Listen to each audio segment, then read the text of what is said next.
কপাই গল দুটাকৈ বৰ ভূঁইকঁপে নিশাৰ ভাগত অহা 12:55 অহা দুটাকৈ ভূঁইকঁপে একেলগে জোকাৰি গৈছে সমগ্ৰ ৰাজ্যৰ লগতে ৰাজ্যৰ বিভিন্ন প্ৰান্তত আৰু ইতিমধ্যে উল্লেখ কৰিছো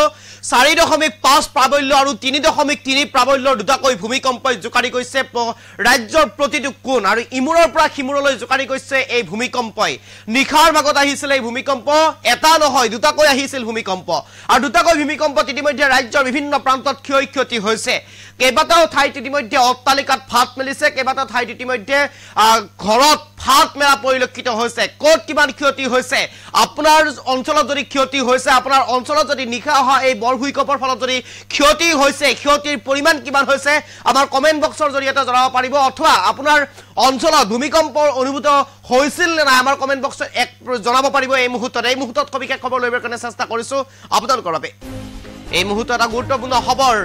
এটা নহয় দুটাকৈ ভূমিকম্পই জোকাৰি গল সমগ্ৰ অসম পুনৰ একেলগে দুটাকৈ ভূমিকম্পই জোকাৰি গল সমগ্ৰ অসম ৰিক্টাৰ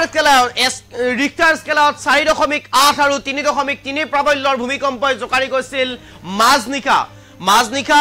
দুটাকৈ ভূমিকম্পই জোকাৰি গৈছিল ৰাজ্যৰ প্ৰতিটো প্ৰান্তত ম্যানমাৰত আছিল এই ভূমিকম্পৰ অভিকেন্দ্ৰ আৰু ইতিমধ্যে সকলোৱে গমেই পাইছে ম্যানমাৰত আছিল এই ভূমিকম্পৰ অভিকেন্দ্ৰ নিশা 12:55 জোকাৰি গৈছিল ৰাজ্যৰ প্ৰতিটো কোণত আৰু প্ৰতিটো কোণতেই জোকাৰি গৈছিল এই বৰ ভূমিকম্পে 107 কিলোমিটাৰ গভীৰত আছিল এই কম্পন অৰ্থাৎ ভূগৰ্ভৰ 107 কিলোমিটাৰ গভীৰত আছিল এই ভূমিকম্পৰ কম্পন আৰু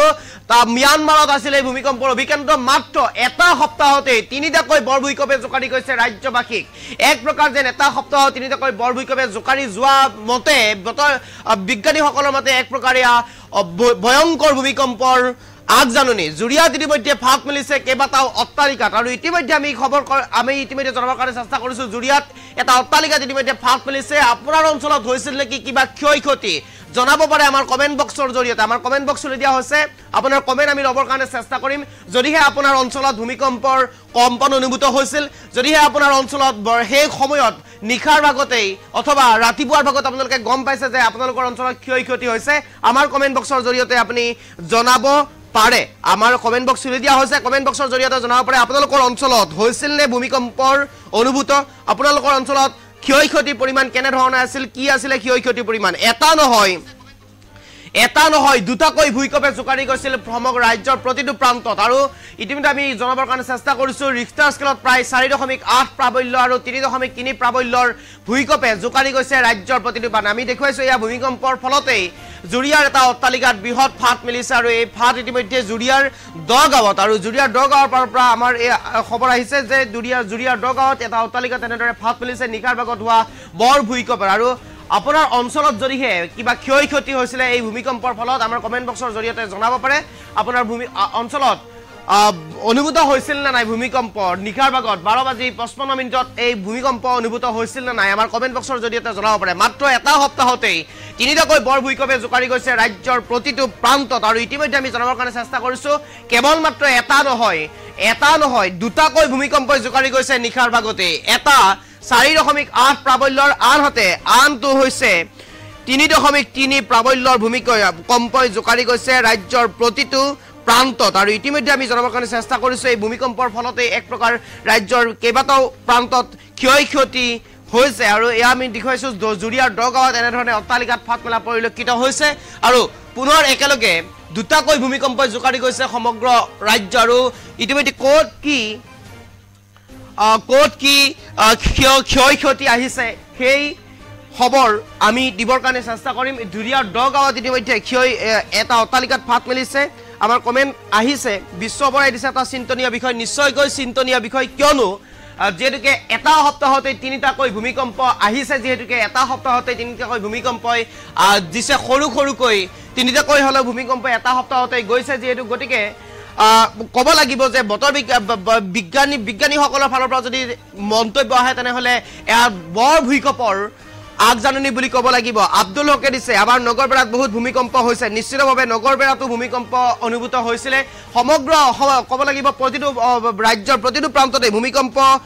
অনুভূত হৈছিল নিশাৰ ভাগত আৰু নিশাৰ ভাগতেই আমি এই খবৰ আপোনালোকক জনাবৰ কাৰণে চেষ্টা কৰিছিলোঁ কিন্তু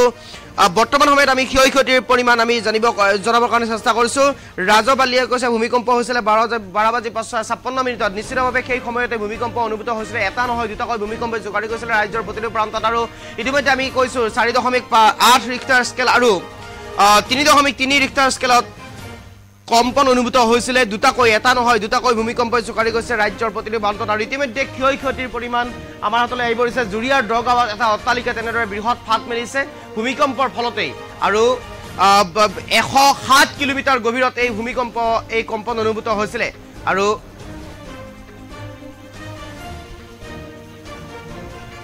কাজিৰঙাতো হোৱা বুলি ইতিমধ্যে উল্লেখ কৰিছে বিভিন্ন ৰাজ্যৰ বিভিন্ন প্ৰান্তত অনুভূত হৈছে ভূমিকম্প আৰু ৰাম শৰ্মাই কৈছে কাজিৰঙাতো হৈছিলে কিন্তু এনেদৰে এতিয়া বিভিন্ন ৰাজ্যৰ বিভিন্ন প্ৰান্তত ভূমিকম্প অনুভূত হৈছিলে 4.8 প্ৰাবল্যৰ ভূমিকম্প এই অভিকেন্দ্ৰ আছিলে মিয়ানমাৰতে এই ভূমিকম্পৰ অভিকেন্দ্ৰ প্ৰায় যি পূৰ্বেও যি দুটা ভূমিকম্প গৈছিলে সেই ভূমিকম্প মিয়ানমাৰতে আছিলে অভিকেন্দ্ৰ আৰু এক প্ৰকাৰ ক'ব লাগিব এই ভূমিকম্পই সকলোকে চিন্তিত কৰি পেলাব কিয়নো এই ভূমিকম্পৰ যি আগজাননী এটা বৰ ভূমিকম্পৰ আগজাননী বুলি ক'ব লাগিব কিয়নো এটা সপ্তাহতেই তিনিটাকৈ ভূমিকম্পই জোকাৰি গৈছে ৰাজ্যৰ প্ৰতিটো প্ৰান্তত আৰু এয়া ভূমিকম্পৰ ক্ষয়ক্ষতি বুলি ক'বলৈ যদি যাওঁ তেনেহ'লে জুৰিয়াৰ দগাঁৱত এনেদৰে কেইবাটাও অট্টালিকাত ফাট মেলিছে জুৰিয়াৰ দগাঁৱত আৰু নিশাৰ ভাগত যি ভূমিকম্প আহিছিলে দুটাকৈ ভূমিকম্প এটা 4.8 ৰিক্টাৰ স্কেল আনটো 3.3 ৰিক্টাৰ স্কেল ৰজবালিয়া কৈছে ওদালগুৰি জিলা আমাৰ অৰ্থাৎ ৰজবালিয়া ওদালগুৰি জিলা ধোৱাবালি কৈছে হৰালি বিষ্ণু 12:55 জামুগুৰি হাতত হৈছে নিশ্চিতভাৱে ৰাজ্যৰ প্ৰতিটো প্ৰান্ততেই হৈছে প্ৰতিটো প্ৰান্তত ভূমিকম্পৰ অনুভূত হৈছে সেই কথা আমি জানিবৰ কাৰণে চেষ্টা কৰিছিলোঁ আৰু ইতিমধ্যে উল্লেখ কৰিছে প্ৰতিগৰাকী ব্যক্তিয়ে উল্লেখ কৰিছে যে অনুভূত হৈছে ভূমিকম্প অনুভূত হৈছে ৰাজ্যৰ প্ৰতিটো প্ৰান্তত ভূমিকম্প অনুভূত হৈছে 4.8 প্ৰাবল্য আৰু 3.3 প্ৰাবল্যৰ এটা ভূমিকম্প হৈছে আৰু ইতিমধ্যে আমি উল্লেখ কৰিছে 107 কিলোমিটাৰ গভীৰত এই ভূমিকম্প অনুভূত হৈছিল 107 কিলোমিটাৰ তলত এই ভূমিকম্প অনুভূত হৈছিল আৰু দুটাকৈ ভূমিকম্পই জোকাৰি গৈছিল ৰাজ্যৰ প্ৰতিটো প্ৰান্তত আৰু 4.8 প্ৰাবল্য এটা আৰু আনটো 3.3 প্ৰাবল্যৰ ভূমিকম্পই কঁপাই গৈছিল সংগীতা শইকীয়াই কৈছে যোৰহাটত 12:55 হৈছে নিশ্চিতভাৱে আজিজুল ইছলামে গুৱাহাটীত নাই বুলি কৈছিলে নিশ্চিতভাৱে গুৱাহাটীতো আছে আজিজুল ইছলাম আপুনি হয়তো গম পোৱা নাছিলে ৰাজ্যৰ প্ৰতিটো প্ৰান্ততে কঁপাই গৈছিল ভূমিকম্পই